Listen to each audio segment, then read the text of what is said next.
It was minus 23 outside, but that wasn't what froze me to the bone. It was the fifth night in a row that Brianna didn't come to bed. Not because she was working late or feeling unwell. She just didn't come. And I didn't ask. I didn't want to hear another excuse. I just laid there, staring at the damn ceiling, listening to the silence that used to be filled with her breath beside me. You know how you can tell something's broken, even if it's still standing? That was us. The house was still warm, the lights still worked, but everything between us had gone ice cold. Let me back up a bit. We've been married 7 years, together for 10. I met Brianna when I was fixing up her Mazda 3 at the garage I run in Forest Lawn. She had this energy, this laugh, the kind that made people at Tim Hortons look up from their coffee. We clicked fast, moved in together in under a year. Married at Princess Island Park, small ceremony, just close family and a few friends. She worked part-time as a dental assistant in town. I fixed engines, brakes, mufflers. Simple life, but solid. We weren't perfect. Who is? But we laughed a lot. We watched hockey night in Canada together, shared a love for cinnamon buns and badly made horror movies. She'd get on me about my dirty boots in the house. I'd poke fun at how she could never finish a show without falling asleep. But something changed this past winter. It didn't happen all at once. That's the thing. Betrayal never knocks on the front door. It creeps in through the cracks. It started with her phone. Always on silent. Always face down. She used to hand it to me to skip songs on the Bluetooth while we were driving. Now, she kept it gripped like it was made of gold. Then came the distance. At first, she blamed stress. I'm just tired, Colin. Work's been insane. Okay. Fair. The dental office had been short-staffed. I get it. But then she said I snored too much, so she'd sleep in the guest room. I try not to take it personally. I offered to try those nasal strips, even looked into one of those CPAP machines. No, it's not you, she said. I just need a better mattress. The guest room mattress was a cheap one we got from IKEA 3 years ago.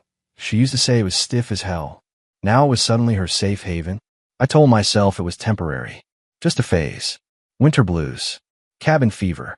We live in Calgary. February's cruel. Days are gray. Nights are long. The cold seeps into your bones and your brain. But weeks passed. Then over a month. Still no return to our bed. I'd lie there at night, staring at the empty space next to me, pretending like the cold sheets didn't bother me. But it did. God, it did. It's not just about sex. Don't get me wrong. We hadn't touched each other in 7 weeks? But what broke me was the disconnect. We stopped talking about her days. She'd come home, say, hey, eat her dinner in front of the TV, and vanish into the guest room like I wasn't even there. Like I was some roommate who paid the mortgage. And yet, whenever I brought it up, she made me feel like I was the one making it weird. Why are you so clingy lately? She asked one night, after I knocked on the guest room door, just to ask if she wanted to watch something together. Clingy. Right. A man wanting to sit next to his wife on the couch suddenly makes him needy? Something inside me twisted when she said that. Not anger. Not even sadness. It was like someone turned the lights off inside my chest. That's when I noticed Maddie's name popping up a lot. Her best friend since high school. Used to be around all the time. BBQs, road trips to Banff, even helped plan our wedding. But recently, her name came up in every excuse. Going out for drinks with Maddie. Maddie's having a tough time. I'm sleeping over to keep her company. Maddie's planning something big for her boyfriend's birthday. Thing is, Maddie and I used to chat often. She'd text me about funny memes or comment on our dog photos. Lately, radio silence. So I tested something. Harmless. Subtle. One Friday evening, Brianna told me she'd be staying at Maddie's after their spin class. I said cool. Tell her I say hi. She said nothing. Just zipped her gym bag and left. Around 9:30 p.m., I sent Maddie a quick message. Hope your spin class wasn't as brutal as last week. Tell Bree not to forget her charger this time. She replied with a question mark. Then, what? I haven't seen Brianna since New Year's. My stomach dropped. I didn't respond. I didn't argue. I just stared at the phone, watching my hand shake. You know what's wild? Even with that reply, I still didn't want to believe it. Some pathetic part of me was hoping Maddie was drunk, or joking, or confused, but she wasn't. I went to the guest room. It smelled like her lotion and dry shampoo, but her suitcase was gone. She'd packed a weekend bag and told me she was just stepping out. I sat down on the edge of the bed and realized I had no idea who my wife was anymore. I didn't sleep that night. I stayed up, just pacing the kitchen, drinking Tim Hortons instant coffee like it was going to fix anything. I watched the snowfall outside, dusting the sidewalk we used to shovel together, and I realized something painful. I had already been living alone for months. I just didn't have the guts to admit it. I've never been the type of man to chase drama. I fix engines, not feelings. I keep to myself. I work hard. I respect people's space. But I wasn't raised to be a fool, and I sure as hell wasn't raised to be walked over by the person sleeping under my roof. Or, in this case, not sleeping under it anymore.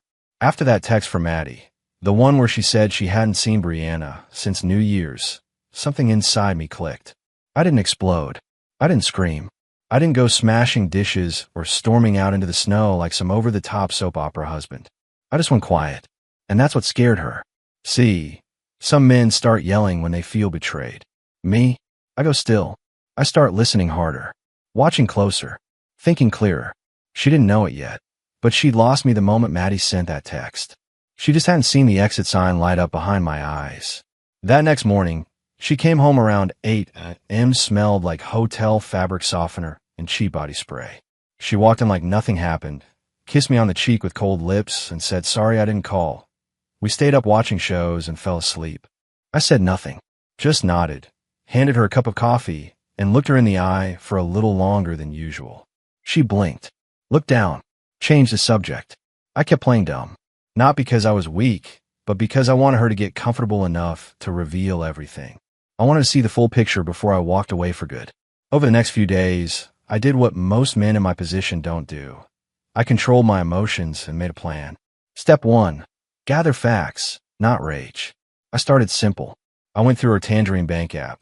We had a joint account, though I'd been thinking of separating finances even before all this. There it was, a charge from 2 nights ago at Hotel Arts, a mid-range boutique spot in downtown Calgary. Now let me tell you something. Brianna hates that place. She's called it overpriced and tacky more than once. So what was she doing there? That charge didn't match any girl's night. And it wasn't spa-related either, unless her so-called spa session came with a guy who carried her bag upstairs. Still, I kept quiet. Next, I checked the guest room. Under the mattress, I found a condom wrapper tucked in a notebook. We hadn't used condoms in years. We were monogamous, or so I thought. I took a picture of it. Didn't even touch it. I wasn't angry. I was focused. She thought I'd never check that room. She thought I was too simple, too slow, too trusting. But what she didn't understand was that trust doesn't mean blindness. It means you chose loyalty before being forced to see the truth. Now that I'd seen it, I couldn't unsee it. Step 2. Quiet eyes, sharp ears. I made small talk with her the next few days. She was suddenly cheerful. Too cheerful. Like she was compensating. Asking me about work again. Sitting closer at dinner. Touching my arm when she hadn't touched anything but her phone in weeks. But it was fake. I could feel the hollowness behind her smile. It was the same look people give when they've already made up their mind, but want to keep you pacified until they're ready to move. So I let her feel in control. I let her think I believed her girl nights and gym commitments. I let her lie to my face and smile politely like a man who didn't already know he was being fed garbage. But I wasn't just watching her. I was also watching her phone habits. She kept it on silent, always face down, never left it on the kitchen counter like she used to. So one night, while she was showering, I opened her laptop, not snooping, just checking my work email, or at least that's what I'd tell her if she walked in. She had WhatsApp web logged in. Not a smart move on her part. There it was. A thread from someone named Jay, Inglewood WOD. WOD means work out of the day in CrossFit lingo. I know because I fixed her coach's pickup truck once. That guy Jay was younger, fit, a little too friendly. She always said he was just motivating. Their chat said otherwise. Jay, last night was perfect. You smell like sugar. Brianna, I needed that. Colin hasn't even touched me in months. I feel alive again. Jay, let's book that Airbnb in Canmore. No more sneaking around. I stared at the screen for a while. Not in shock. That part was long gone. Just clarity. Confirmation. She had been using me as emotional shelter while pouring herself into someone else's arms. I didn't confront her. I just took a screenshot, emailed it to myself, and closed the laptop. Step 3. Turn the tables, silently. I went to Home Depot the next day and bought a discreet indoor security cam. Nothing big. Just a small Wise cam I could stick on the top corner of her hallway bookshelf. It had night vision and cloud recording, perfect for what I needed. I installed it while she was out. Took 10 minutes. That Friday, she said she was doing a late dinner with the girls and might stay over again. I smiled, said have fun, and watched her leave in a blue Hyundai SUV that wasn't Maddie's or her own. From the app on my phone, I watched her sneak back into the house around 1:47 a.m., arms wrapped around a tall man wearing a backwards cap and gym bag. Jay. They kissed by the hallway. She pulled him into the guest room. The door closed. The video stopped there. I saved the footage. Step 4. Prepare for exit. I met Maddie for coffee the next afternoon. Asked her to meet me at a small cafe near Fish Creek Park. I showed her the messages, the hotel receipts, the video clip. She went pale. I swear to you, Colin, I had no idea. She told me you two were in therapy, that you were the distant one. I nodded. That's what liars do. They build their version of the truth and hand it to everyone around them until someone hands them reality back. Maddie looked furious, not just at Brianna, at herself for trusting her so blindly. She apologized like she'd done something wrong. She hadn't. She just believed in someone who didn't deserve it. She offered me her support. And yeah, she even said, if you ever need to crash or talk or just not be alone, I'm around. You're the one who deserved better. I didn't act on it that night, but her words stayed with me. The mindset shift. That week, I opened a separate bank account at Service Credit Union, moved my direct deposits, and removed Brianna as an authorized user on the truck insurance and phone plan. I wasn't playing petty games. I was protecting myself. Quietly. Legally. I reached out to a family law attorney in Calgary, explained my situation, and started drawing up separation documents. No yelling. No accusations. Just clean, calm, deliberate steps. The truth is, I wasn't broken. I was wide awake. The night I sent that picture was the night I finally slept like a man with nothing left to carry. It wasn't about revenge. Not in the way people think. No chaos. No yelling. No need to hurt for the sake of ego. It was about clarity. About drawing a line and saying, this is the last time you lie to me. The last time you think I'm not watching. I've been patient. Too patient, maybe. But not weak. Never weak. Every quiet step I took after discovering her betrayal was deliberate, controlled. If Brianna thought I'd just wither quietly in the corner while she played house with some gym boy, she clearly never really knew me. Let me tell you how I ended it. The setup. After gathering everything, the bank statements, the WhatsApp screenshots, the hallway camera footage, I gave myself one final week to process it all. A week to observe her, listen to her lies without reacting, smile at her phony good mornings, and nod as she told me about Maddie's new job, or how sore she was from CrossFit. It was almost laughable. I've been sleeping alone for nearly 2 months, and now I understood why. My wife wasn't mine anymore. She'd emotionally relocated months ago. I was just the landlord of the roof she slept under. I didn't need closure from her. I just needed to deliver the message that I wasn't the fool she thought I was. That message came in the form of a photo. One simple, unforgettable image. The opportunity. A few days after the coffee with Maddie, she texted me out of the blue. Hey, are you doing okay? You seem quiet lately. Want to grab dinner Friday? Now that was interesting. She hadn't asked me out in nearly a year. But suddenly, she wanted to reconnect. I wasn't stupid. Something was up. Maybe Jay had cooled off, or maybe she was feeling guilty.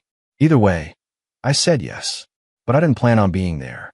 Instead, that Friday, while she was getting ready upstairs for a dinner I'd never show up to, I went to Maddie's place. She'd been checking in on me every couple days, dropping off food, texting little jokes. She was angry, not just for me, but for herself. Brianna had betrayed her, too.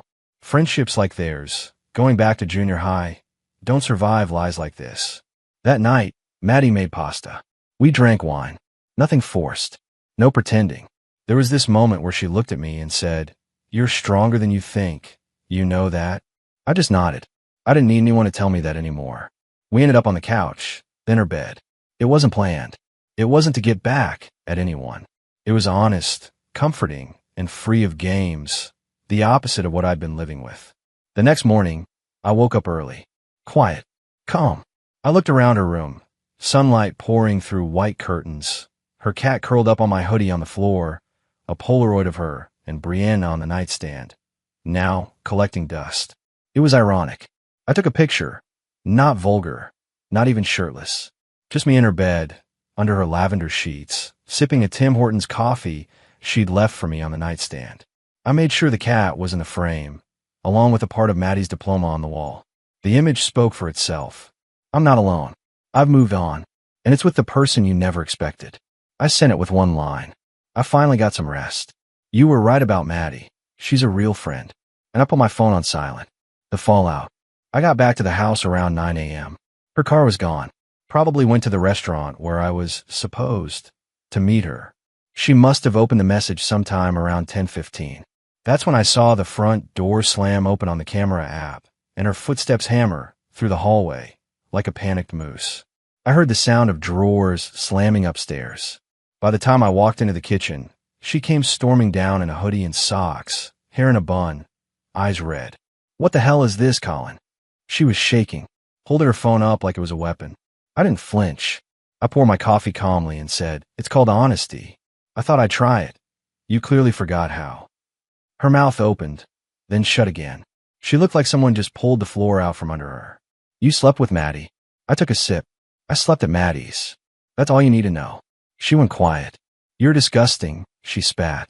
"No," I said, locking eyes with her. "You are." Then I walked over to the counter, picked up a manila envelope I'd left there, and slid it across to her. Inside was everything: the hotel receipt, the screenshot of her messages with Jay, the video stills from the hallway camera, and the separation documents my lawyer had prepped and notarized. She didn't even open it. She just stood there, stunned. "We can talk about this," she finally said, softer now. "It was a mistake. Jay, he doesn't mean anything." I looked at her with complete silence. That was the hardest part. Not yelling, not crying. Just seeing her, this woman I built my life with, and realizing I didn't love her anymore. Not even a little. "Don't lie to me again," I said, calm as ever. "You had choices. You made them." She finally sat down, probably realizing she'd lost everything. And I mean everything. The legal blow. We didn't own much together. The house was in my name. I inherited it after my dad passed 2 years ago. It wasn't up for negotiation. Under Alberta's Matrimonial Property Act, inherited assets are exempt from division. Our joint savings already moved to my solo account at Service. My lawyer guided me step by step. She begged to keep the car, a used Toyota she barely made payments on. I offered her a buyout option, which she refused. So I called the finance company and pulled my name. The debt defaulted to her. She stayed at a friend's place for a week. Tried to come back once. Found the locks changed and a notice taped to the door with a lawyer's letterhead reminding her of the separation terms. The aftermath. It's been 6 months now. I still run my garage, still grab my double-double at the same Tim Hortons every morning. I started hiking again, heading out to Canmore and Bragg Creek on weekends, breathing in the cold air without a weight on my chest. Brianna? Last I heard, Jay dumped her. He wasn't looking for commitment. Just fun. She tried reaching out, texts, a voicemail, even sent a mutual friend to ask if I'd talk. I didn't. What for? You don't negotiate with people who had a front row seat to your loyalty and chose to betray it anyway. As for Maddie, we're not dating. We're friends. Genuine friends. And I'm good with that. Not everything has to become a new relationship. Sometimes, healing comes from knowing you were never crazy, just trusting the wrong person. Final thought. You want to know the best revenge? It's not sleeping with her best friend. It's not locking her out or taking everything she wanted. It's living in peace while she sits in regret. It's waking up in your own home, alone but whole, knowing the only thing you lost was someone who was never yours to begin with.